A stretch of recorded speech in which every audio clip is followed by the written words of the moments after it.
I've said, while on maternity leave, I really want to talk about the roles and responsibilities that we both have in this house. I think that's fair. Because my last mat leave, I went from mother to maid. And I said, I'm not doing that again. I'm not doing that again. Because just because I had a child, because I had a child, doesn't mean I'm going to be working morning till night. But can I ask you a question?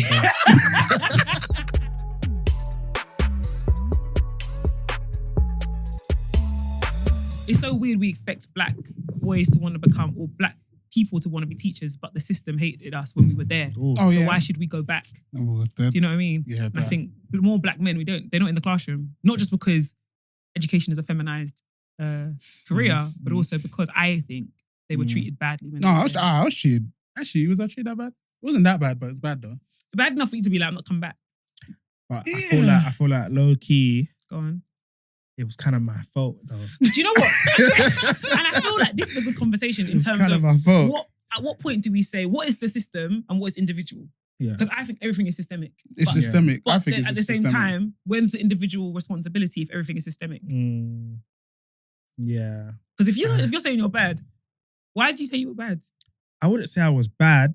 It was, but I don't like diagnosing myself, like saying I might have had this or I might have needed more. But I'm just like, I was a bit not troublesome, but I used to talk back a lot. So it was like a teacher was probably just tired of me. I was just like, get out. And like, you know, when you're on report every week, your mum has to come to the school.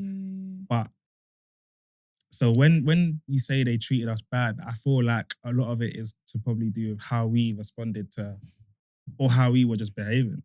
And I think, and it's hard, isn't it? Because when you're speaking about like collective experiences, it's hard to speak about individuals, isn't it? And it's like, okay, well, if the data says that black boys are being treated like this or black girls are being treated like this, like that, and then you say, but what if we were just bad? But if they already view us as bad and we're being treated bad, do you understand? Like, where do we lay the responsibility here? So my whole premise is, some of us were bad. I used to talk back all the time. But kids, it's like my toddler throws tantrum. I'm a child, but am I being treated as a child in my punishment? And I think that's where we have to kind of, am I given chances to redeem myself? No, I agree with that. I feel like we were given less benefit of the doubt than where teachers would give Billy was doing white kids throwing chairs at teachers and that red report card. There's green, yellow, red report card. They're already on yellow and red report card. They get in trouble, they go exclusion, then they're back. Bro, kick the kid out of the school, bro. But if it was us, man, doing anything crazy, they would have got rid of us straight away. Do you know, my husband and his brother were speaking about this play. I can't remember the team now, but he ran into a post of football, and he had it turns out he had a ruptured intestine. Oh Taiwo. Not in the first. And they're talking. We were talking about like my husband was like, I think it was a bit racist actually how they were expecting him to play on. You know, the expectation that we can just kind of take pain, and that's actually backed by evidence. They actually think that black people are more like they think we over exaggerate our pain. And they're less likely to believe we are in pain too. Yeah, that's the same thing as women on giving birth, pregnancy. Exactly. That's why you got to make sure you're advocating for yourself. I'm sure proper. You guys went in thinking, okay, cool. Bro, I was ready to argue with anybody, bro. And then so now I said, well, now we're in a chicken and egg situation, right? Where it's like you're ready to argue with anybody. But they see you as arguing. Now we're going around in circles. So it's like then you're like, okay, maybe I shouldn't argue. And then you're being taken for it. Like, I remember I was sick last year, so sick, and they treated me so badly, and I'm not. You know, I realized, wow, like I wasn't wearing my wedding rings. I was pregnant at the time. I'm not put assistant head teacher on my forehead. When I'm just in that hospital, I'm just a black girl. Do you understand? And it's like, I don't look like I'm 33. So how old are you? With no makeup, your braids tied up. Maybe I'm in my 20s. Do you understand what I'm saying? And even that, you're not being treated respectfully. You're not treated as somebody who's educated. You can't. And so you have to advocate for yourself. But if you advocate for yourself too much, then you're seen as argumentative aggressive. How do I get help? Yeah, that is true. Anyway, let's get into it. Hello and welcome to another episode of Don't Tell My Wife podcast. Here with one of your hosts, Tonye. And it's your boy, Ken. And yeah, man, back again. Another episode, another week. Like, share, comment, subscribe, all of those things there. And this week, we've got a very special guest in the building. Yes. If you could say where, you can do your intro. What would you like to know? I'll start with my name. My name is Joy. And I feel I've been invited here because I'm a teacher. I think that's why you've invited me here today, because I'm a teacher. And I like to speak about education. I like to speak about parenting.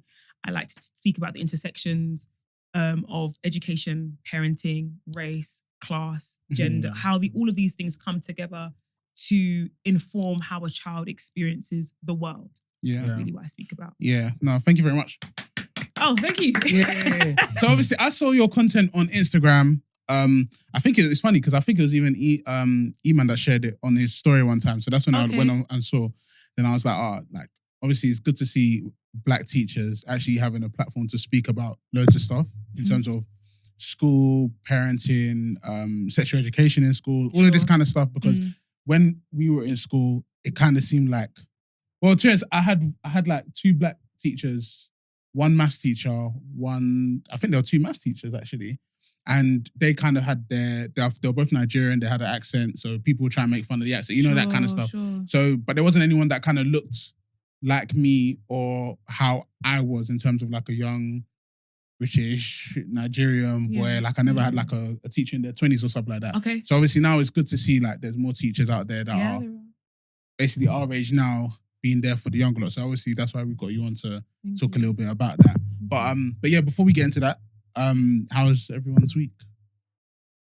How have you? You're the guest. Oh, thank you so much. I have to remember my I have 2 children now and they're under the age of 2. So it's every week is a whirlwind. It was also my husband's birthday. That's good. This week. And so I'm wearing so many different hats. And even though I am on maternity leave, it's a different type of work. Yeah. And you know what? I said to my husband, the patriarchy. I'm here to fight in this house. I'm gonna fight the patriarchy too. And he said to me, like, why do you feel the need to advocate for yourself all of the time? Like you're pushing back when you don't need to. And I said, well, he said that to you. Yeah, 100%. Is it? 100%. He has to. But I'm saying to him, like, because you are not a woman, you do not understand how the gender roles that have been prescribed to us are informing this conversation and this home. Can I ask you an example of what triggered that conversation? Do you know what? I wish I could remember. And that's I'm not even performing. Yeah. I wish I remembered. Yeah. I think it's okay. So I think it's because we're talking about, and I think you guys are going to think I am unstable after this. But I've said, while on maternity leave, I really want to talk about the roles and responsibilities that we both have in this house. I think that's fair. Because my last mat leave, I went from mother to maid. And I said, I'm not doing that again. I'm not doing that again. Because just because I had a child doesn't mean I'm going to be working morning till night. But can I ask you a question? Wrong podcast. You know what? You're probably the wrong person to argue with, yeah? Let's go. You're probably the wrong person to argue with. Let's go. But, okay, so with me and my wife, we have similar conversations, yeah? But I'm just like, I'm at work all day. Hear me out. You can achieve more of the house stuff than I can on this particular day, week, or whatever. So if you're around and things need to be done, what's the problem in getting things done? No, but you know what though? Because I'm not here. I'm here, but at the same time, when you've had a chance to look after, so like I used to think the same thing. Remember during the first pregnancy, I thought the same thing. Then now with Amari being born, now when you're dealing with both of them, I don't think there's any time for you to be able to do anything else. And with 2 kids, it'll be different. No, I think I'm so happy you interjected there because my rage was raging, was building in me. Yeah. I think it's really important that we kind of like hash this out. Yeah. First and foremost, looking after a child is a full-time job. It is. When I take my daughter to the nursery, her key worker does not clean, does not cook, doesn't do anything except look after her all day. That is her job, right? And so my job, when I'm on maternity leave, is to look after my child. That's it. No, which is true. Okay, now, I'm not saying that you should start doing, helping when you're at work, you're helping me to feed the baby or change the baby's nappy, take the baby to walk, take the babies to baby club or baby sensory as they do. I'm not saying that. We both live in this house. My presence in the house, because I work from this home, because when you're working from home, are you finding time are you cooking, cleaning on your lunch break and stuff like that? I try to as much as I can. Because my wife's also a teacher as well. So, oh, is she? Yeah, so she can't work from home. So when I'm working from home, I understand. I'm making sure I get things done because I'm at home. Do you know what I'm saying? My thing is like, and I'm with my child on some days. Obviously, we might have to cut it out if the employers are watching. Yo. Exactly. But so it's like when I'm at home with my child and I'm working, it's like I'm doing like 3 jobs. I'm looking after him. I'm on my laptop. I'm trying to cook, prepare his lunch. And it's like, it's a lot. if you're on maternity, you're not. There's one thing cut out. So if I can do this whilst working, why can't you also do this on maternity? I think your vantage point is slightly different because you do that work. So you're expecting her to do something that you already do. And I think that's a very different conversation to people where you're not doing that. So when you're at work, at home, you're like, I'm at work. Yeah. If you have those kind of clear boundaries, then you shouldn't have the expectation that your wife shouldn't have those clear boundaries. Right. Now, I'm of the view actually, so my view is that while I'm on maternity leave this time, there are as a person living in the house, there are things that I feel like I should be taking care of. As the mother of the home, and as your wife, as a forget gender, just as a person living in this house, what do I do to make sure this house functions? What do you do? And those are the kind of things I want to sit down and speak about. Now, the reason I'm having these kind of frank and honest, direct conversations is because I feel that girls are prepared for the marital home a lot earlier than boys are. Which is true. For example, my mother used to say to me, don't call me when you get to your husband's house. Like, I'm like 9. What do you mean don't call me? But but from the very beginning, she's setting me up to cook, to clean, because she's saying, listen, you're not going to disgrace me when you get there. So when I come down in the morning and I see dishes here, laundry here, I'm already working. The house is a place of work for me. Whereas boys, I'm not sure, maybe you guys don't internalize it, but the home is a place of leisure. Hey, it's here to relax. For boys. Watch football. Enjoy yourself. Yeah, but you know what? I feel like I get you, but with me and my upbringing, it was just me and my brother. So my mum had 2 boys. So it's all making sense now. No. It's a gender neutral household. Yeah. Because my dad was raised, he only has brothers, and my husband only has brothers. And I think when men are raised with only boys, there's no girl for them to do that work. And so you are raised as whole people. Yeah. You're not given the privilege. You're not privileged kings, princes living with your sister there. Do you want to do it? No, which is true, because I only have my brother as well. Yeah, so. like wherever I'm like, I know how to cook, I know how to clean, I know how to do, because I've learned from a young age. It's brilliant. So that's why now it's like in marriage, it's like I'm not telling my wife to do something that I can't do. Like I can also do it and look after the kid as well. Obviously, it's different with you mums. It's different, I get it, but it is different. I'm just like, that's why with the maternity thing is like, not that I'm like, you have to clean, you have to cook, you have to everything. It's just like, in my opinion, it's like, if you're on maternity, man, this is a day where you're at home all day. It's like, try and do something. At least do something. Tick off one thing of the list. And by the way, that's my approach is like that, right? Yeah. So I have like my to-do list that I review during the day, I review before I go to bed, excuse me, and then the next day I look at it again. Do you know what I mean? But I will also add that the first 6 months, like I looked up the other day and I thought, wow, the sun shines. Like, hormonally, I hear it. You're just surviving. Yeah. It's just you know what I mean? You're just trying. And because women, we look like we're not just surviving. People always say to me, you don't like it. I do have 2 children. Yeah. I did just have a baby 5 months ago, 6 months ago. This is the reality. Yeah. Hormonally, I'm all over the place. Yeah. And so and there's a point even in the beginning months where what the former self was able to do, you can't do. So you want to be able to cook, you want to be able to clean, you want to be able to help out around the house. Mentally, it just feels really intimidating. Yeah. And I think men have a role to play in those moments where it's not like, oh, you're at home though. Yo, I'm fighting for my life. Yeah, no. You know what I mean? But I think roles and responsibilities on papers, with this, I said, what time does my day end? Yeah. If my day ends at 5. If you're doing overtime, you have to let me know. If you think you're going to sit at your laptop and be typing and doing your work, who's looking after your child? Yeah. Is that me? That's overtime. Can I ask you a question? Yeah. You know what you know what you said, yeah? And I really appreciate you for saying that. When you were saying, I'm fighting for my life, like to even get up and do these things, it's like daunting. Yes. Do you feel like maybe women need to communicate that more with their husbands? Because we're just looking at you guys like, you guys have just chilling and you've not done nothing. But internally, you guys are going through a lot. Yeah, so, can you blame speak. us for coming back to complain? But you may not be, not you, but women may not be actually expressing how they're truly feeling to their husband. So their husband can step in and work. If that makes sense. It does make sense. I don't think that men are reared to be empathetic. Mm-hmm. You saw me.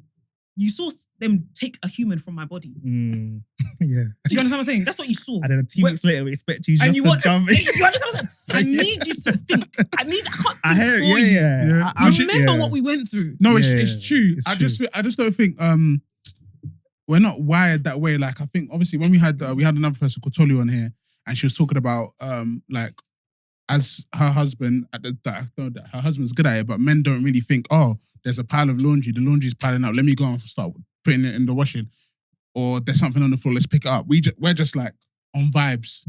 So I think from that conversation, that's when I started patterning up in terms of doing more stuff around the house, in terms of doing the laundry, doing the wash. Like, obviously I was doing the washing up shit. But like stuff like laundry and stuff that I wouldn't occasionally do, I do it now more because I know that. Sorry. I was interrupting you. No, but I think it's weird, isn't it? Because in some ways, you have men who are you're a manager at work. Mm-hmm. You manage teams. Some of you. And you're telling me that you can see something and don't know it needs to be done. I do believe there is an opting out and a weaponization of incompetence. You have this. No, it's true. You know that someone's going to do it for you. That weaponized incompetence has been mad. Yeah. Yeah, you've heard that term before. You know what I'm talking about? No, you know what? I think it's true. But you know that I will do it for you. You know that things will get done. And you know what? I realized I miss living with. I lived with all girls for a long time. 5 women in the house, 1 man. That must have been nice. So it means that I'm used to you leave something out of place and somebody will put it back in place. We're all working together as a team. I kept realizing, these shoes are still here. Yeah. If I don't pick up these shoes, nobody's going to pick up the shoe. Yeah. But my husband, he's a manager of teams. And I have to, like I said, the house is a place of work and not of leisure. But to respond to your initial question, I do think that we have a job to communicate as people, as women. I think that I went into marriage. I got married almost 6 years ago now. So I went into marriage really wanting to put my best foot forward. And I think sometimes that can be your own undoing. Yeah. And as a woman, when you've just had a baby, there is a evolving of identities, and you have to be responding to those in real time. But also, you've internalized these ideals about what a woman should be in the home, and to communicate that to your husband is to communicate failure.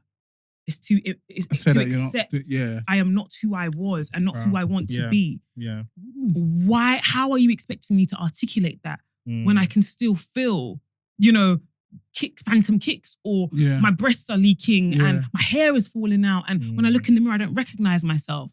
And that goes back to my point of empathy, because men, if men had to carry babies, we just die as a human race, because you guys would say, we got to charge it. This one is too much. This one is too much. I just say to my wife sometimes, I'm like, you have to ask God why you was made a woman, because what could I do? It's a lot. And I think, I take your point. I think we should be more articulate and we should communicate what's going on. But I can't. And I'm saying, I say this as someone who I can articulate myself really well. And that's why I think it's important women like myself say, no, actually, I'm an overachieving, ambitious, articulate, elegant, whatever. And still, I can barely speak after I've had a child. I stutter uncontrollably because of the trauma to my body. I have to teach myself how to speak again. And you want me to advocate for you to wash dishes? No, you know what? I'm going to crash out. You know what though? Now you said it like that, and the way that you said it in terms of why men need to be more empathetic, because you shouldn't have to say it after we've seen you go through it. I think, I do agree that there's a bit of the opting out stuff and stuff like that. So I think it's like, obviously men listening, they need to switch on a bit. They need to switch on still. But I heard it though. Honestly, I actually understand it. How was your week though, bro? Nah, my week was good, man. I can't complain. Obviously, Aken's getting married this week. So if you're listening, it would have been... Well, it comes on the day he's getting married. Yeah. So, looking forward to it, man. So, just can't wait for me. What about you? No, same. Bro, this week, these kids, they've been kicking my ass, man. Is it? Yeah. Kicking my ass, man. Wow. Bro, so obviously last week we talked about, so we moved my eldest to the toddler bed. So the toddler bed, the way they can get out now. So, the other day, 1 a.m, he came out, had to put him back. He's just screaming till like 2 a.m. Then he gets up at 5 a.m. and then he's awake from 5 a.m. Even today, bro. Today, we came back home, obviously bundled up for crossing because there was traffic. Got home at like 10 o'clock, put him to bed. He woke up at 5 a.m, tried to get him back to sleep, got back up at 6 a.m, and then I've been awake since then. So I'm just on ropes, man. I'm just on ropes, bro. These two kids, bro. Fatherhood, bro. Yeah, I guess so. Yeah. I guess so. And wow. it's not as easy, obviously, as you know now. So when we had just one, it was so easy to pass them back and forth. Right. But now it's two. Everyone's hands are full. Hands are full, like full time. From morning till night. go to bed. Bro, it's working. Yeah, work. Serious work, man. Yeah. Serious work. But yeah, no, they've been kicking my ass, man. But other than that, I'm healthy. I'm good. That's good. Thank God, man. Yeah, that's it. Thank God. Yeah. Thank God. We also do something called What My Wife Did This Week. Well, we call it What My Partner Did This Week. Okay. So it could be good, it could be bad. Oh, that's cool. But yeah, we'll leave it to you. So wait, I need thinking time because you knew this was coming, but I didn't. Cool. If you got anything, I've got this week. No, you know what? This week I'll give her a bit of a shout out. Because obviously it has been a bit of a long week, but obviously she's been pulling through in it. And obviously I respect it a lot. So no, I'm happy with that still. Yeah. Other than that, it's just been a calm week. We've just been here, going through life together, trying. I think Amari's kind of like he's getting more of a personality, so I feel like that's even making us closer. Because sometimes at like 1 a.m. he could just be there doing bam, bam, bam, trying to make noises, and then we look at each other and everyone starts laughing, innit? So I think it's bringing a bit of more intimacy, etc. So yeah. What about you? She hasn't particularly done anything that stood out this week. We've just been good. Like we just had a good week, stress-free. We haven't really argued this week, which is good. We've been in a good place, man. So I can't really complain. Yeah, no, that's good. Have you thought already? I'm still. I don't know. It was his birthday. It was his birthday. What did you do for his birthday? Yeah, what did you do for his birthday? You know what? I booked tickets to see Hamilton for his birthday. Nice, knowing that there was a chance he could fall asleep. During the Hamilton performance, and that he hates musicals. So it was a gamble. It's a gamble. But he also loves music. He loves music. So I thought to myself, you love music and Hamilton is the pinnacle of great music. Okay. He was really excited when he found out we were going. I intentionally booked cheaper seats because I knew there was a chance he could fall asleep. Which makes sense. I'm not going to spend £200 on tickets. Your husband's like me, so... It's just a warm, comfortable place. And obviously, children age you, just gotta catch sleep. Yeah.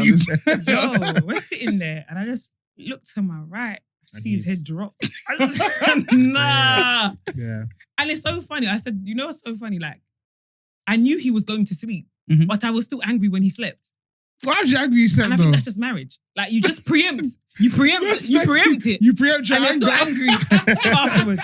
Do you know what I mean? Though. But I think what was great about it is that we laughed about it. Yeah. I feel like one thing I don't think people talk about enough is how much babies impact marriages. Bro. Crashed. Pray for your friends who are having babies. Yeah. No, honestly. Pray for their marriages. Because unless you've been through it, just knock this table over. That's what it's like. No, it is. And if you were not a team player before, when they say, listen, when they say to you, when they say to kids like, we're divorcing, but it's not because of it, it's definitely because of the kids, but not because of the kids personally. It's because the kids have revealed that we are not a team. No, 100%. Or you are selfish. I think it's a selfishness. And you are willing to watch me work and toil and not do anything about it. I might as well be doing this by myself. Do you know what I mean? Yeah, I've had that. I'm very grateful that my husband is not that type. And I think if you're watching this or listening and you're like, what kind of man do I want to marry? You want to marry someone who's teachable. I think teachable and kind. I think these things are really important. Yeah, a man can always garner wealth. Wealth is you can build wealth. You can potential can materialize. Yeah, but if you're unteachable, just back it up. No, that's serious still. That's serious. That was what he did this week. But outside of that, apart from falling asleep in Hamilton, he also did something really cool. I had a really, in order to get my hair done with 2 kids is actually, it's a logistical. Kids got to go to different places and all of the things. And he woke up at I woke up at 5 o'clock so I could still kind of get my workout in before. And he came, he packed the kids' bags the night before, put them in the car while I was working out, came and asked me, is there anything else you want me to do? He was available. And I was like, actually, you teachable. You've learned that in order for me to be able to get here, you have to do this work here. And I just felt like, actually. No, when my wife listens to this, I can't lie. See? No, it's good that you're praising him like that. When Abs listens, I hope she remembers that I do this type of stuff too. But no, I can't lie. I've always been thinking that recently, kids just crashed. Kids just crash your relationship, crash your marriage, bro. And you have to be very, very, very intentional about your marriage after, because a lot of the reasons why, even people split up after empty, when it becomes an emptiness and they split up, it's because they didn't water their marriage. They let the kids come in between it. So, for example, I was even saying talking to my dad one time, and I was like, I kind of realized that me and my brother got in between their marriage a little bit because say my dad says no to something, I'll go to my mum and she'll say yes. And then they'll now be arguing behind the scenes, why did you say yes? Why did you say this? When me and my brother are there enjoying our life afterwards.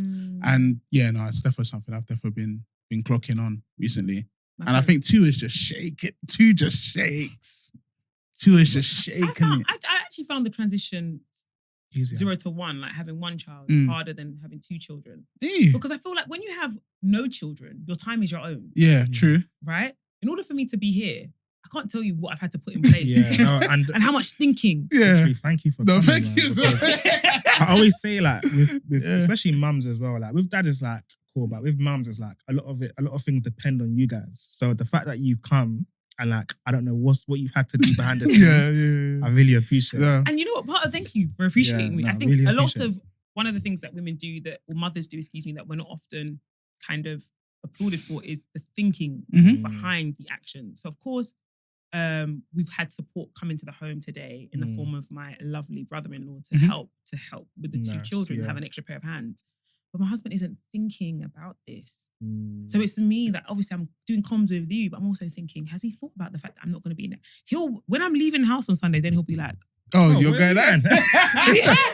I'm not that sometimes. There was one time. Oh my days, yeah. No, you can finish. And so I think that is also the hard part of motherhood, where you're thinking about things. But back to my initial point about 0 to 1, like I think your time is your own when you're living. You're just moving around the world. Do you want to spend 2 hours in the gym? Do it.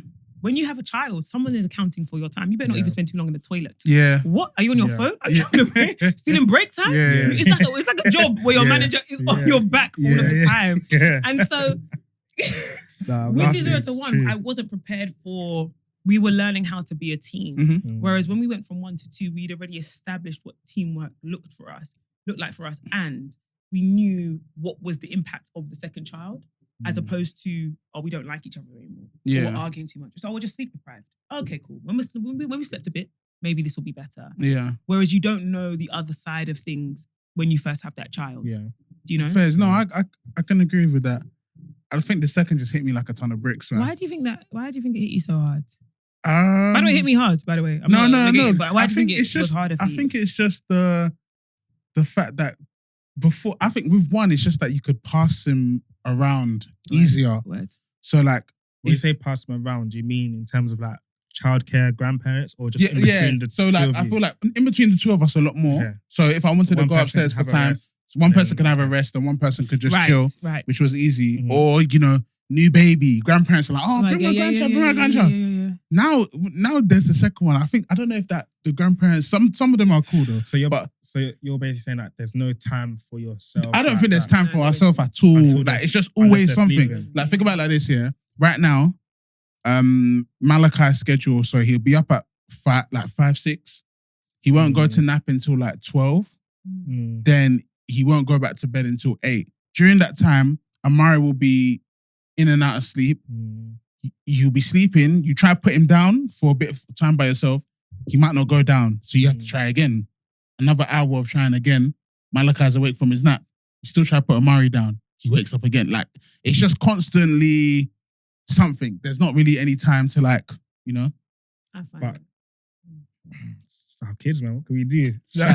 When you have to say like what can we do? That's what it is. I think sometimes I feel so. I was speaking about this online yesterday. Like I feel so overwhelmed and trapped by my decisions of becoming a parent. But it's a beautiful thing. I feel like we always have to caveat it. Like we always have to say that. Like, I love my kids. It's like I feel like I love them, but it doesn't negate this feeling of like it's the ghetto. Why did I do this to my life? Yeah. And I get why, like, British people, as in white British people, like, why they leave it quite late. You want to enjoy your life. Yeah. And it's weird because culturally for us, as soon as you get married, kids and you think that they actually enjoyed parenting the way they encourage you to have parents, to become parents, but they don't actually enjoy it. And also their version of parenting, and this is obviously a massive generalization, sorry to anyone who has wonderful Nigerian parents, the emotional investment can be quite limited at times. The involvement, the centering your children in your lives is not what we experience. What we experience is that I'm going premium, so you're coming premium. I'm going to Auntie's house, you're coming Auntie's house. And just by luck, there might be another person there who's your age. And you can And those were the best times. I'm not saying that, but I think especially being in this culture where parenting is about the child, I've had to reposition my life so that I can be the parent that I want to be. So yesterday we had a coffee date. You know, I took her to Superdrug to buy. She's 2, by the way. Took her to Superdrug to buy some lip gloss that she really likes. Took her home, did her nap. Then I said, okay, let's go bowling. Went bowling, came back. You know, we do a lot of things. You know, we're doing a lot of things to keep her. I'm also no screens. Controversially, I'm no screens at all. I'm a screen. I'll just say. So if there's a question with that, so let's say like you guys were to come to my house, and my son's watching Bluey. Would you tell us your daughters can't watch this? No, not at all. Okay. So when we're out in other people's spaces, then it's fine. You can do what you want. Okay. I'd love to. I want to talk more. I feel like sometimes people think like it's either for screens and against screens are, you know, we're almost on opposing sides. But I would love to find out more about what you feel screens offer. What do you feel they offer? What would be the alternative? What do you think they do for you? Because I think sometimes maybe I'm a bit extreme, maybe having no screens, and I'm keen to find out what other people are doing and all that kind of stuff. You know, go on, bro. I kind of think at the same time it's not that it is lazy parenting, but for me, I would just put a screen on sometimes. I don't like screens putting it on bears, but like say like he's woken me up at 6 a.m. I'm trying to sleep again for like another hour or 2. So I'll just put something on and then he'll be running around watching. Got you. But I did see the fact that when he had a lot of screen time at one point, the tantrums, everything he was doing, it was moving a bit crazy. So then we took it away for a while and then now we introduced it back. But now, I do think I'm going to get to the point where it's very limited screen time, like as in like maybe an hour, if that. But at the same time, I think the only reason why I use screens is so I can have a break or my wife can have a break. You know what I mean? So it's almost like a dummy. It's basically It's not because I want to, but it's just fair enough. And with me, I would also echo your point. It was more so we can have time to do what we need to do. Yeah. Especially when I used to work. Well, let me say used to work from home with my child. It was like, okay, as I'm working, you're with me, but as much as I'm trying to play with you, you've got work. I've got work to do. Yeah. So let's have the telly on. It's like But as he's getting older, like he's 3 now. So as he's getting older, school's going to start next September. Wow. We're limiting screen time because we're trying to, like, similar to how you grew up with less screen times during the week, etc. You want to like really go and play, like go read your book, go colour, like do other stuff, not just watch TV. Yeah. So as he's getting older now, we're limiting TV. Like he watches TV maybe like an hour, 2 hours a day now. Yeah. But before it was like free the whole afternoon. No, honestly, and at my wife's mum's house, they rarely give him screen time, like barely, because my wife's mum has a nursery. So she's in that whole child-minded space where she's got toys that he could play with, that she'll play with him because she's used to doing that. Whereas my mum's very like, just chills. Yeah. So he can be on the iPad all day at my mum's. Yeah. And I'm like, I don't want him to be all day on the iPad, but she ain't got no toys, nothing for him to do. Right. So it's just like, trying to find that balance, really. It's wild. Like, when I go to the mums' houses, because my daughter goes to both of their homes, like I've got the same toy and like duplicates. Like which makes sense. I buy stuff all the time, and I encourage them as well. I think my mother-in-law has done a fantastic job of before. She's kind of like an inside sort of babe, right? And so that's what she was doing. But my daughter's an outside kind of babe. Yeah. And so she has acclimatized. She takes her to the park. She takes her car watching. Takes her to what's those little kitchen places that they go to? Soft play. Those kind of things. That's nice. We found a messy place where we can go. Like we found so many things for her to do, and I think she can really see the benefits of doing that with young children. I think one thing that I've noticed is that when my child does go to a house and there is a screen, she loses interest really easily. Okay, so she watches it for a bit and then she's like, just gets out. No, that's good though. She's actually better. She's actually like, there's stuff to do here. I think mostly it was more because my reason was the research didn't back screens as being great for children, didn't back it. So it was like, because I was weird to me. I was like, everyone's giving their kids screens, but the research is saying that screens aren't good. So is it that what's going on here? Nah, it's just. I think it's just to give a break. And I think, it's just a break. I think we do need a break. And I think we do. I think we do need a break. So what I'm trying to, it's really intense, and that's what I would say to people. When people say, "Oh, like, what is it like?" It's actually really, really tough and very expensive as well. Being outside the household. Yeah. No, it is. Was your husband for that as well? The no screen thing, or was he like, just it's not that deep? Like, no, So when we first got married, he was into screens a lot. Okay. And I was really quite worried about what it would be like when we had children because the TV would just be on, and I just don't find TV to be that interesting. Or I don't know if you experience this. There's like a dulling it does. Like, at first it's fun, and then you just watch another episode, and suddenly you feel quite lethargic, and then you feel like, I need to go and do this. Oh, what's the point? And just kind of.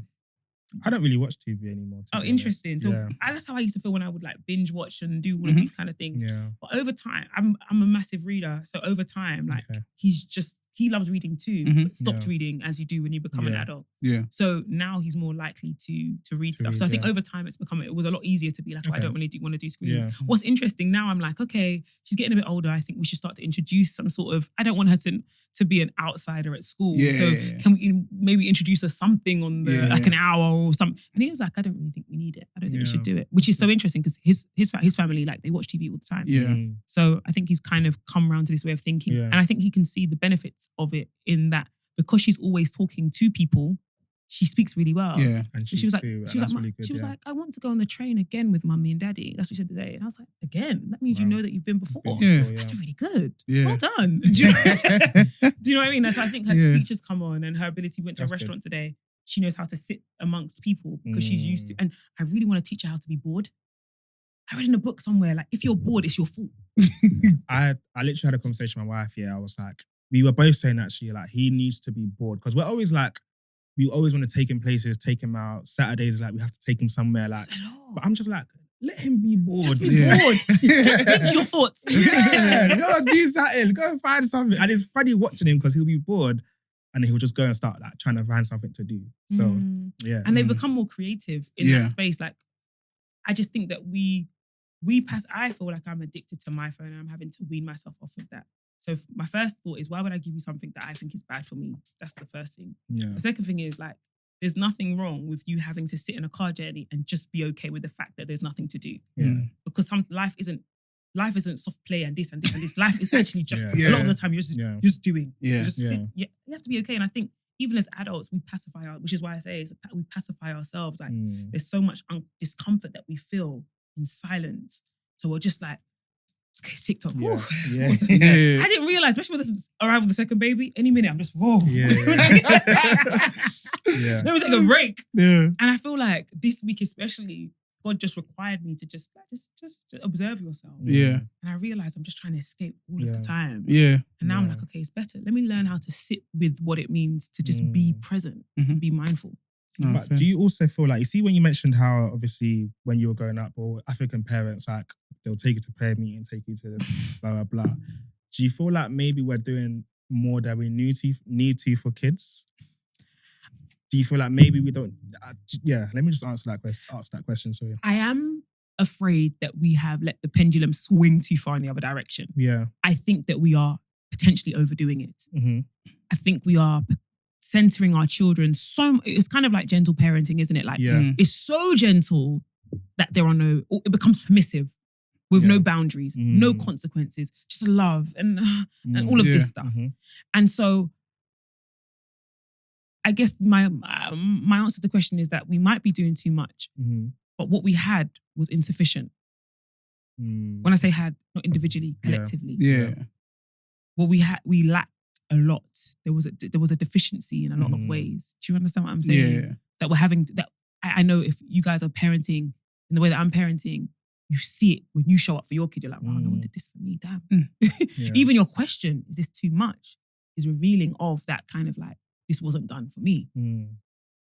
It's like, my parents took me out on a Saturday on a random Saturday. Actually, let me not disgrace them. I think they tried. My parents did try. Well, I think they probably tried what they had in it. They did. They did. Like, what they knew as well. Sorry to interrupt you there. Yeah, they found what they knew. And I think it's collectively, isn't it? And I think sometimes, especially online, people always come for me.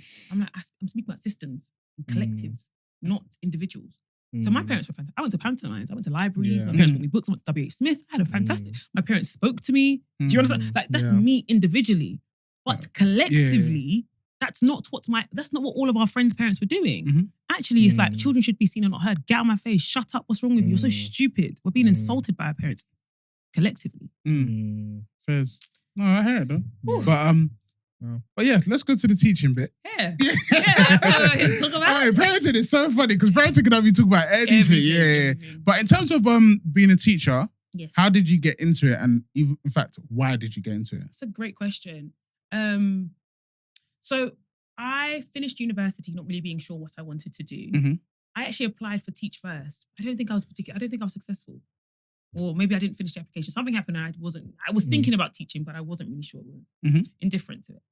And then I had a company I was working for, and I think they were a bit dodgy, if I'm going to be honest. And they were involved. I don't want to say too much because of legal stuff, but I think they weren't 100% with their money, right? And their appointments and things like that.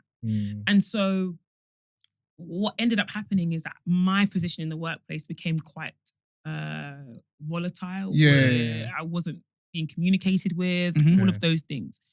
And so my mum told me, Odochi, that's my other name. You need to go and Are you Igbo? Yeah, I am. Oh, damn. Igbo Clement.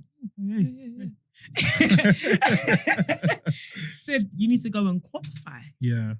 My mum was actually a head teacher by profession. That's what she was, a primary school teacher. And you know, like you always have that parent when they're talking to you. There's one that you're too similar to, you can't hear them. So she's that one. I'm not doing that. Yeah. And then I was going through lots of things at work, as I said, and I was teaching Sunday school at the time. Just because, you know when you go to church, just randomly, you might join the media team. I don't know, just because. So I'm teaching Sunday school and I'm talking to my sister who lives in the States at the time, and she says, oh, every time I speak to you, like you're really excited about teaching. Have you ever considered becoming a teacher? And then I went to my uncle's house and I was like, Uncle, this thing is happening at work. I don't know what to do. He was like, you need to go and qualify. This is in the space of a week. Yeah. I was like, okay, God, I hear you. I'm going to take myself to qualify. And I just went to go and become a teaching assistant, did that for a year and quickly just moved into teaching the following year. And that's how I became a teacher. Fair. I just felt that's where God was calling me to. Yeah. And when you joined, did you like enjoy teaching at that specific moment? Do you know what? So my background is actually like theatre and like writing. I wanted to be on stage, hence the Hamilton thing. Yeah. And maybe it was more for me. Maybe. I don't know. I think so. Because he was falling asleep. Yeah. And so I had those kind of dreams of stage and stuff like that. But even when I was 16 and I was doing like big shows and things, when the applause would happen, curtain call, I just would feel a bit hollow. Like I knew that it was meant to give me this rush and this feeling of accomplishment, but it didn't give me that. And then when I became a teaching assistant and I taught somebody for the first time and they understood what I was teaching, I felt that thing I was meant to feel on stage, and I was like, this is it. This is what was missing. And so to your question, I absolutely, as soon as I was in it, I was like, this is the best decision, one of the best decisions I've ever made in my life. I think teaching is incredible. What I didn't know until I came online is that teaching has such a bad reputation. I know teachers hate being teachers, some of them. I knew that we find it difficult. But I didn't know outside people think that our profession is crap. I didn't know. I didn't know, No, the only thing I think is, the main thing I think is good. Obviously, nice sense of fulfillment, etc. But like, I think, from the outside looking in, pay is bad. Shy. And you do get good holidays. Bad though. I don't think my wife gets paid bad. Though. No, I hear it. Paid well, but the way that they complain is like the pay is bad. They can't go on holiday when they want to. But at the same time, you get like bare weeks off anyway. So, but compared to you guys get too many holidays. That's hilarious. But I hear it. But it is probably good. But I think it does have. I didn't know, and I think that's how God works. Really. Mysteriously, interesting, intentionally. That it's only at this point in my career that I am beginning to see. Because if I'm an assistant teacher, no one can tell me nothing. I think I'm a CEO. Do you understand what I'm saying? I'm so confident. Yeah. I feel like I've got the best job. If you see how I get up for work in the morning, I spring out. No, but that's nice. That's crazy. I love what I do. I wish I could do that, bro. Do you know what I mean? I just go to work because I pay the bills. Sorry. And that's what it is. For a lot of men, it's like there's no enjoyment. I followed my passion. I followed what I loved. And so I didn't know that like teaching. The reason why people complain about the pay, by the way, it's not that the pay is bad. Actually, the government put a lot of money into trying to make the pay a bit more equitable. Yeah. It's that what we do for the pay is unfair. So I can have a child disclose to me that somebody has done something inappropriate to them at 9 o'clock, and I've got to teach at 9:30. That can be your day. And then I've got to teach 5 periods. And I've got a meeting after school. And then I've got marking after that. And then I've got lessons tomorrow. So when do I have a moment? Do you know? We know when you work. Go on. No, sorry, go on. I was gonna say, you know, if you work from home, you might even be, maybe you're cooking, someone must play you. No. It's like my friends are like, my friend at a restaurant today, and she was like, yeah, like these new jobs, they want you to do 4 days a week, 4 days in. And as a teacher, I'm looking at them like, what do you think I've been doing? Pandemic, no pandemic. I'm inside 5 days a week. We're locked in. And so these are the points I'm like, oh, okay, there's another life. Like people actually, even though you may not enjoy your work and be passionate about it, potentially, or some people may not be, you don't have this kind of like, you are time poor, which is what teachers are. Teachers are time poor. No, 100%. No, 100%. You know what you said about in terms of like being in Sunday school and church and stuff like that? That's what I think about a lot of things about purpose. I think if you really want to find out your purpose, I think if you go to church, serve in church, and you can easily find your purpose. Listen. Because even me, that's why I was like, from doing the pod and then going to church, I was like, you know what? I want to serve youth. Why? Because I want to help raise the next generation of men. The podcast is mainly, like, many women listen, but this podcast is mainly for men to speak about. But men listen, they're silent listeners. But like, we're doing it because we wanted to have a voice to speak about marriage, kids, etc., etc. But I was just like, I'm really passionate about this. Let's see. Then church, I was just like, I think youth is my calling, and speaking to the next generation of men is the right thing. So you saying that, you didn't know what you wanted to do, but then you went into, you're doing youth, and then you found a sense of fulfillment. I think that's great still. I think people serving, the idea of service now has such a like bad reputation. It's all about what we can get in return. And I think that God is so masterful and so creative in the way that he reveals what we are meant to do on this earth to us. And I think one of the ways that we can learn about who we are is to open our hands and give to other and serve other people. And then the amount of people who have built careers off the back of what they've done in church. Singers, musicians, teachers, whatever you do, like maybe you're the person who events, event, you know, like I can plan an event like that. Why? Because I've been planning events since I was 16. Why? Because church required that of me. So now I'm thinking, do you know what? Maybe I'll do this with maybe I'll do a bit of event planning on the side. Maybe I'll do something with my friend. I'll build something with her. Why do I have that skill set? Because church. So you do it for free here, but it pays you somewhere else. I feel like we've, especially, I want to say this generation. People this generation. I feel this generation. No, it is though, because our mums will be there going on Saturdays helping cook. They'll be doing evangelism, bro. They'll do everything. Us man is too bougie. I thought we feel like we're too good. Listen, we got brunch. We got bottomless brunch to go to. There's no time to go to prayer meeting on a Saturday. There's no time. Yeah, it's true though, because like, let me know. That's true. But in terms of teaching and dealing with the youth of today, how is it? Because I can't lie, these young YNs, them like, it seems like the youth of today are moving a bit too hectic. You know, I think every generation thinks the generation that's just coming after is really bad. Right? So my dad will complain to me. These ones. No, these ones are really bad. These ones. You know what? I'm scared of them. You will pass him on the road. I might cross the road, bro. Do you know what it is? I think that if you don't have a heart for young people, you're asking the wrong person. If you ask somebody that hates being a teacher, they're going to come and tell you they're rubbish, they're awful, they swear. But for me, I love them. They're my babies. I smile at kids I don't even know. Do you know I was in the shop, my local shop the other day, and I saw a boy stealing. And I said to him, I looked at him, I said, I'll pay for it. You have to do this. Wow. That's pay nice. for it. What is it? What's he? Like?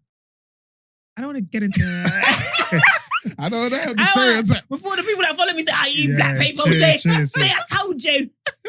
But you know what? Yeah, controversial, but I don't think there's anything wrong with that.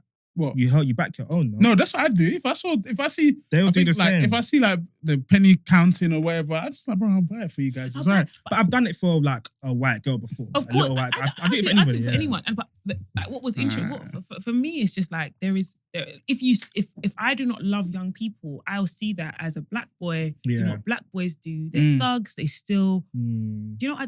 Stealing a lot of the time, not all the time, is usually in response to lack. Yeah, you don't have it. Yeah, and also.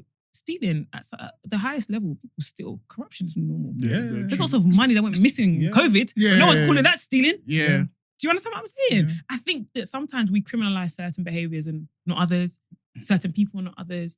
And if you do not have a heart for people, you will always see the worst in them. I think I was listening to a sermon the other day and it was like, if we saw everybody as an image bearer of God, how would we treat them? Yeah, true. I said, actually, these children are even image bearers. So do you know what? They are loud on it. I think especially when you work in schools though, it all becomes like white noise. If you guys, I don't know if you guys have white noise machines with the kids sleeping and stuff like that. But it's just, I don't really hear it and see it in the same way. I will say though, and I hate to be stereotypical, they are more exposed than ever before. Yeah. They know more than you. They know more than me. Yeah. There's no position they don't know. There's no there's no drug they haven't heard of. There's no whatever it is, they've been knowing. Do you understand what I'm saying? And what did the kids say to me once? Miss, what did SMS, miss, have you heard of SMS? I said, what is it? It's a sassy man syndrome. What? SMS. Yeah, What is that? Yeah. And then like there's a epidemic, there's a pandemic, miss. The men don't want to argue with us now, miss. Oh, that's what the girls are Hey, saying. it's us that to blame. The podcast man. It was so funny, you know. Hey. Like, yeah, even some of the, you know, they'll talk about everybody. Yeah. But like, that for me, we're having a good time. But I feel there's an exposure because why are you 15, 14 talking about sassy man syndrome? Yeah. You know, what do you know about what it means to be sassy? What do do you understand what I'm saying? And I think for us growing up, like even if you compared yourself to so when I was growing up, it was very much like colorism was rife. Yeah. So we had the lighties. Yeah. And then you had the darkies. That's what they actually called. We called ourselves that. You know, the light skinned girls, and there was lots of internalized hatred of your complexion because of that, all of that stuff. But we never saw the light skinned girls in America. We just didn't have access to them. Yeah. It was only the light-skinned girls in your school that maybe you were looking at and being like, oh, they were calling you dark-skinned and like, all of that, the kind of the color wars was happening. Now, as a young person on the internet, I have exposure to every single person, the bodies, the hair. Yeah. I remember when I was on a school trip with some of my kids a few years ago, and one of the kids was on TikTok, and I was like, oh wow, your For You page and my For You page are the same thing. We're in the same, the same thing. Do you notice their behavior changing now than it has before? In terms of being exposed to stuff, do they act different now? Like, what do you mean? Like, do they are act they more mature? sexualized and stuff like that? Are they more mature now? Yeah. Do you know what? I the school I went to was the girls were pretty sexualized there. Okay. I would say not particularly. Yeah. But remember, what is it? What do they call it? The dark internet, black internet? What do they call that thing? Where Dark web? The dark web, yeah. Remember, teachers and students, they live differently. Yeah. If you think about that, when you were in school, there was someone getting bullied, the teachers didn't know. Yeah. There was someone stealing. There's lots of things happening that it's only if somebody gives you pulls back the curtain and be like, miss, you know that person? That's how you know. So I'm going to sit here and be like, oh, I don't think it's worse. It's probably it's the same thing that I kind of saw. But if I should sit in their group chats, I know I would fall on the floor. Yeah. And what I like now, and I say it to my wife all the time, I'm like, I feel like the kids need you guys. Like they need a representation of themselves in the school. Because even like what you said now about bully, like my wife will come and tell me like how these girls in her sixth form will come and tell her about what's been going on, like their troubles and their issues, blah, blah. And I'm like, if they didn't have you like a young black woman, who would they go to for these things? They're not going to a white teacher that's 50 because she ain't probably going to understand them. That's what we had though. It's funny. That's what we had in Essex. We didn't have no one to relate to. Like, no, they didn't understand us. So I do definitely think, I feel like, especially in the education system, there needs to be more like young black teachers. Because like you said, you can understand them, you can spot I feel like we can spot these things. Like we're on the same, like you said, you've got the same For You page as these people, so you understand what's going on. So yeah. And I think it's like cultural and cultural understanding as well. Like I remember when I was in school, if you kissed your teeth at a teacher, she thought you were telling her to F off or whatever. Like it was very weird. But that's because she didn't understand what it was. Whereas as a black teacher, I understand when you're kissing your teeth in frustration, when you're kissing your teeth to be rude to me. So if I say you're going to leave the class, I'm sending you out the class because you're not working, and you're I'm not like, oh, don't kiss your teeth at me. Who do you think I'm not doing that? I'm like, charge it. Do you understand what I'm saying? And so, and also we understand how to like, sometimes people are talking, if you're mumbling under your breath, I'll be like, what's that? Speak up. Your chest, let's all be talking. Do you understand? And they respect that. We all respect each other. But yeah, I think it is, I hear the representation. I think we were talking about this just before we started today, where it's like, how can you go into a system that you never felt really gave you any love? And I think that's a big issue. I think there are so many more black people that could be in education, and so many black teachers that are needed. And from other races as well, you know, everybody needs to be seen. Everybody needs representation. It's not just black kids that need it. But if you've gone through a system and you haven't been shown love, or you never found a teacher that inspired you, or you know, the beliefs about teaching, like you said, underpaid, overworked, they're not gonna go. Or they're gonna go and they're gonna leave. I don't know your wife, but how many times has she considered? How many times has she been like, I don't know if I can do this anymore? Like every time. Every year it's like, it's the last year. Every September she's probably like anxious. She was like to hand her notice it last year. She's still there now. You see it? But I always tell her, like, you love your job. It's just what you go through probably puts you off, but she enjoys it. So I've been reading this book at the moment, or I read a book a couple of weeks ago, and it was all about how before it wasn't loving your job is a really new concept. And I think we need to see it for what it is. It's like capitalism at its finest. This idea that you should love what you do.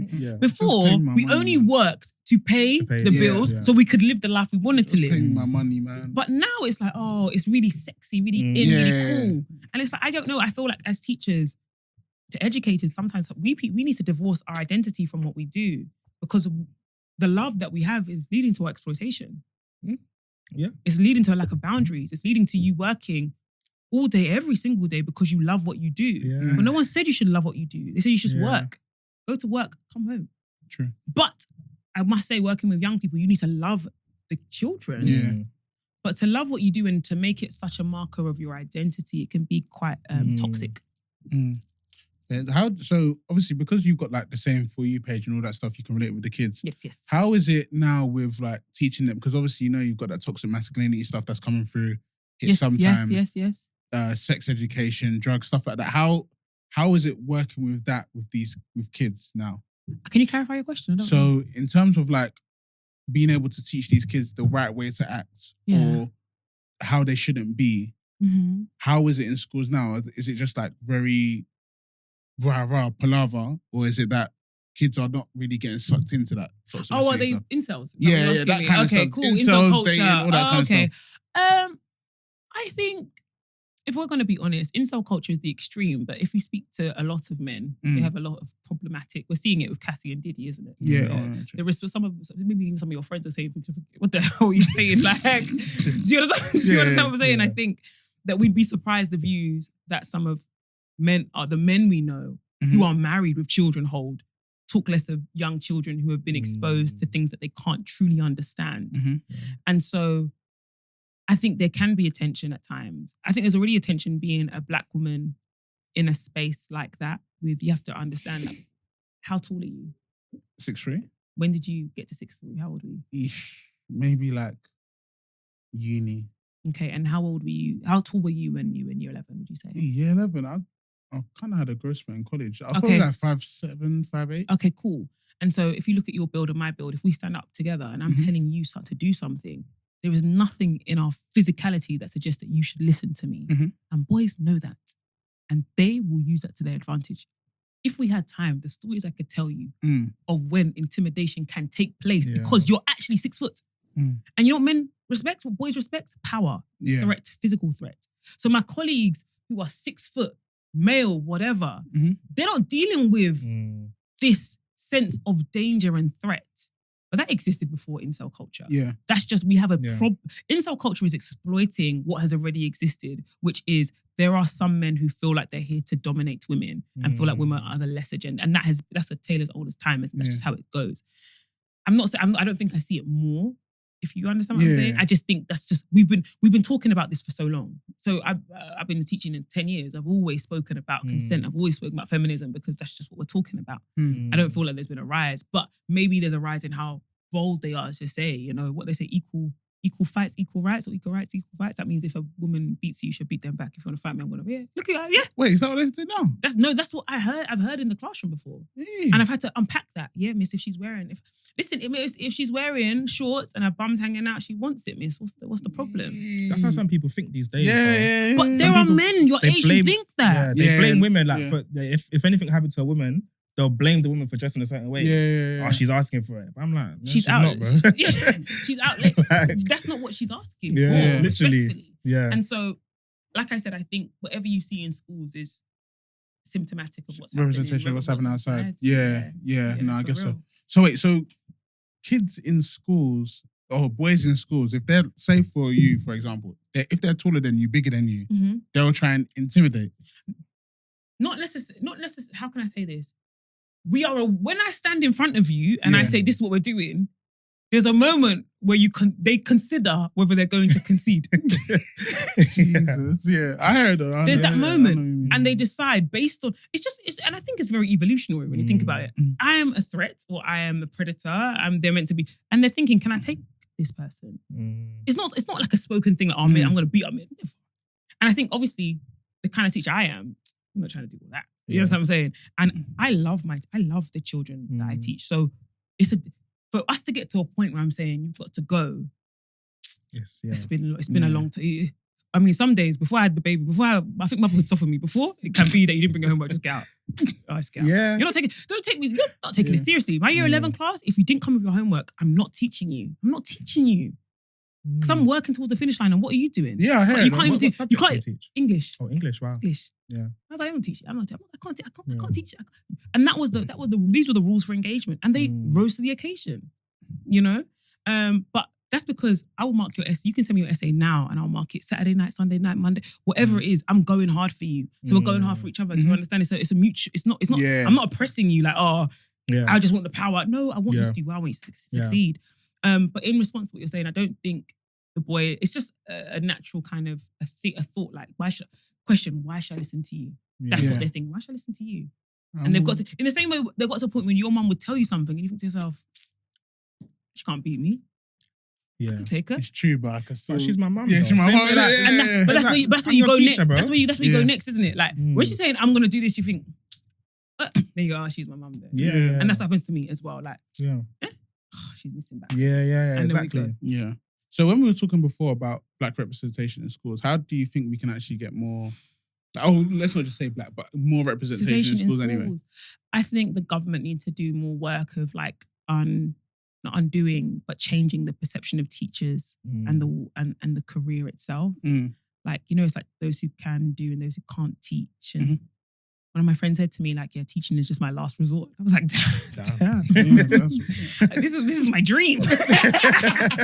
You're messing my dream up like that. Like, I think there needs to be more, like, when you hear someone being a doctor or a lawyer or a banker, you're like, wow, but all of these are constructs, right? Like, we've constructed a society where that is valued. So we can also construct a society where teaching is also valued. You see that in places like Finland, where you have to work so hard to be a teacher. It takes years before they let you into a classroom and teach by yourself. And they are well sought after careers. People want to, they aspire to teaching. We need to do that here. That's kind of like across the board. Yeah, no, fair. And just like a last question, how was your experience in school? Did that shape why you wanted to become a teacher? It didn't shape why I wanted to become a teacher. It was my experience of school is largely because, like, I was only a success because my parents were intentional about my schooling. If my parents were not intentional, I would not be on this podcast. Yeah. I would have had average grades, went to an average uni, and would do an average job somewhere. Because nobody cared about, apart from obviously my head of year, she cared about me. Shout out Miss Powell. But I didn't have a teacher, an academic teacher, who was invested in my grade, invested in me. And I experienced racism from the time I was like 5. Yeah, I'm not surprised. I was sat at the back of the class. Wait, what? The heck is that? Where did you grow up? I grew up in South London, like up in Norwood, Norbury, that kind of space. Wait, so was it a mixed school or It was predominantly Asian and then black and then white. But as with institutions, it was majority led by white people. Yeah, okay, yeah, true. So I only had 1 or 2 black. I don't think I never had a black teacher. Yeah. But I had a black head of year. Yeah, I never had a black teacher either. Right. And so my experience of school, it didn't make me want to become a teacher, but it means that I understand what's happening all of the time. And I understand when these kids are frustrated, it's like we gaslight them. It's just like, oh, just work harder. Yeah. Like, but it's you not, can't it's more than outwork. that. You can't outwork the system which has actually been created without you in mind. Yeah. And is not, it doesn't really have you in mind when it comes to success. Yeah. And I wish more black children really understood how hard they have to work to do better, to get somewhere. I don't think they know. Yeah, I don't think I You don't know think because I you're a really child. knew, until a certain point. Because even me, in terms of like, hey, how was school for me? I feel like Essex was a bit crazy. Like school was okay, but I think it was mainly the surroundings of racism that made it a bit crazy. Oh, wow. But in terms of like even in school, one time, I think it was year 7, I got put in exclusion because my dad cut my hair bald and they called it like an extreme hairstyle. Whoa! Yeah. They called it. So like he just shaved off my hand. Obviously, I'm telling my dad, chill, bro. Like I don't want to get in trouble. So he shaved it bald. Next day I went into school. It was a white teacher. He had a low cut, and then he was like, I'm not sure if that hairstyle's suitable. And then they put me in exclusion for it. No way. Yeah. You know, these days, this is how the generation is different. You go on TikTok, just blow up that school. Yeah. It's a long day. That's the difference. That's a big difference now. Yeah. Like there's certain things schools can't do because you open your camera and I go to the world and the world hears this about this. Racism is so insidious, isn't it? Because there are people who might reach depending on how you like cut the clip, and they'll hear and they'll be like, "Oh, but he maybe just wanted to, or maybe he." Yeah. It's racism. And the fact is, if white teachers do not check their biases and their racism, they are enacting racism on children. And so as parents, we also have to do a job of equipping our children for the institutions that they're going into, where you can just come into school with your own head. And you're in do you know what it's to be excluded? Like in internal, that's where it's almost like prison, but in it is. I was in intern. I went there a couple of times. It's like it's you're a prisoner for the day, which is a whole different conversation as to why we are kind of secluding children in this way and the detrimental effects that this may have on their mental health. This is this when you guys have children. These are the places. This is not much has changed. Do you know what I mean? Yeah, but I'm ready to go in and fight still. Do you know we had this conversation? It's chicken and egg because before they already think you're aggressive. You go there and be aggressive, then you think you're aggressive, then you go there and act. Yeah, I hear it though. I hear it still, but I think I think it depends obviously when they're in like it'll be like what primary, secondary school. Obviously you'll see me as being, a serious guy, but then don't play about when it comes to my kids. You know what I mean? So there's a balance, but after everything that I've gone through in terms of like racism stuff like that, there's a lot like I have a very short fuse for stuff that when I can see you're taking the piss about something like racism, for example, my fuse is very short. I'm ready to like that, you know what I mean? Especially if it's my kid. Because like, you can't tell Malachi to go exclusion because he has low cut or bald head. I just shaved it because I didn't know any style. Yeah. But if you said that to my kid, they'll see me there. Question though, when that happened to you, like what happened after? I went in exclusion for the day. That was it. You didn't tell your parents? I told my parents, but they just said they won't cut it that low again. I was like, bro, and I think there's no fight. Obviously, because they're like, let's not do too much, please, And I think that's something that our parents said that we don't have. Like, we're ready to fight. No, I'm ready to fight. And I think it's more that we know the system. Yeah. Our parents didn't know the system. Yeah, exactly. And so when they just want, especially culturally, you respect the elders, you respect authority, you respect people who teachers. The teacher says that is a bad haircut. We're not going to do that haircut again. Yeah. Whereas we are writing a letter. Yeah. We're trying to speak to the head teacher. Yeah. Now. I'm going to see the head teacher that day. We're going tonight. No, I'm going that day. Do you know what I mean? And I think that's going to be, I think maybe the kind of education world in this country are not ready for the crop of parents who are coming up. I don't think they're ready, man. Actually understand the system and are ready to advocate for their children. I don't know if they're ready for that yet. Because it's funny because I had friends that were bad, like white friends that were bad, but their parents were coming on parents' evening arguing back with the teacher, like, oh no, you pick on my son, blah, blah, blah, this, that. And I'm like, bro, most black parents, they'll just go there, sit down. One of my friends' dad had a notebook, would write down, but I'm like, bro, how do you know what this teacher's saying is 100% true though? Yeah. And I think there is like a lack of, our parents didn't often believe us when we would say things, and then there was the fear of, corporal punishment, you can get beaten. So sometimes you're not even coming home to tell them stuff. It's long, bro. Sometimes you just keep it to yourself. Long day, man. You hope they don't call you. You don't say, I don't say. Even unplug the phone line. Do you know what I mean? You understand, you have to be tactical. So I think that there is and I think that's why we have to do a really good job of building trust with our children. Like there are things that I'd never told my parents until like later on in life. Wow. Like I remember when I was in school, this girl's auntie came out of prison that day. Yeah, wild. I went to a wild school, and her daughter the girl in my school had gone home and said that I was bullying her. Yeah. So she came into the school and said, I will effing kill you. What, the auntie? Big man thing. Against you? Listen, I'm not even joking. Wow. Said auntie from Penn. Auntie came from Penn that day. Just fresh at home. She took buzz. And came to my school. I don't know why the stars aligned that she saw me in the corridor. Reception. I don't know why I was there. And she said, I will effing kill you if you chat to my niece again. Jesus. Wow. Do you know, I didn't tell my parents until maybe like 3 years ago. Wow. Because I thought I would get in trouble if I was causing trouble at school. And this is the way that we disempower our children if we don't create like open lines of communication. Because God knows, if I went home and told my parents that someone said they were going to kill me, they're not having it. My parents are no pad and pen, but also they with smoke. Like they will threaten to sue you. They've threatened schools before on my behalf. What? Wow. This is racism. We will sue you if you don't do X, Y, and Z, and school are patterning up. That's what my parents were doing it. So that's what. But they're doing it behind the scenes. They're not even telling me. Open lines of communication. Yeah.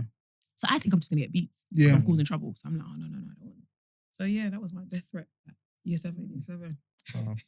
Yeah, you know what? South Norwood. Norwood. I'll come around there. Don't worry, I want to. Wait, so South Norwood, Croydon? Yeah, Croydon. That's far, man. You don't pretend, man. No, Essex. Your area to where we live is like 30 minutes. No, it's like 50 still. To Bromley. Bromley from my house. Bromley, like, Croydon. Oh, Croydon, it's like an hour. Yeah, like an hour. But you're far. We're not far. We'll leave that for another day. But yeah, obviously, thank you very much for coming on. I appreciate it. Where can everyone find you? So they can find me on Instagram and on TikTok. Instagram at Miss Joy Mbakwe. TikTok at Miss Joy Online. Come and find me. I do rants and raves there. Yeah, but educational rants. Of course. All about education and really looking at parenting, education, the intersection, and making sure that I'm giving people who look like me and people who don't the skills to be able to empower their children through knowledge of the system. That's what I'm trying to do. No, that's great. So obviously, any parents and future parents, just tap in because, as you see, the same way they've tried to mess us up in the past. We don't want to do that for our kids. So make sure you listen. But no, thank you very much. We really appreciate you coming on. Thank you. Obviously, like, share, comment, subscribe, all those kind of things. Leave a comment and make sure you follow Joy everywhere. Have a nice week, and yeah, that's it really. Peace out.